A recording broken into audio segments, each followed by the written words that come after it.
In this video, I will be showing you how to use Copilot in Microsoft Teams.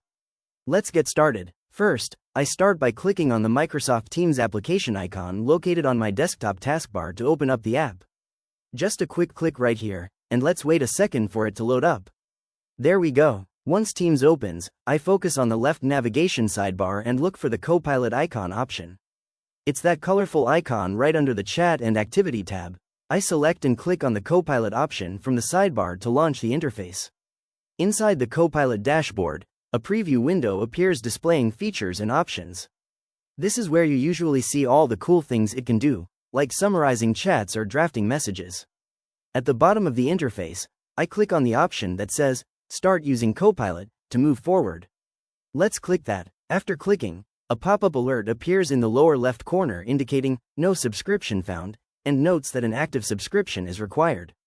Since we can't show the actual Copilot interface here because it requires a premium account, I will just guide you through how it works and what you need to do once your subscription is active. Once you have an active subscription, using Copilot in Teams is incredibly easy.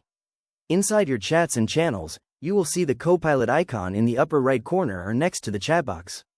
When you click it, a panel will open where you can give it commands using natural language. For example, you can type, summarize what was discussed in this chat today, and it will generate quick bullet points of the important details and action items, saving you from having to backread through long conversations. Aside from chat, you can also use Copilot during or after an ongoing meeting. If you joined the meeting late, you can ask it, what was discussed before I joined, so you can catch up with the discussion immediately. You can also instruct it after the meeting to create a clear list of the agreed upon tasks and who they are assigned to. This way, your team's workflow becomes faster and more efficient with the help of Microsoft's AI assistants. Since we cannot continue with the demo today due to the subscription, let's navigate up to the top right corner of the window. I then click on the Apply and Restart button to confirm and refresh the app settings.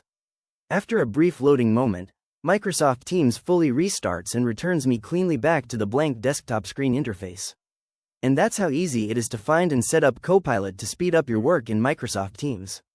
If you found this walkthrough helpful, please consider liking the video and subscribing for more quick tips and tutorials.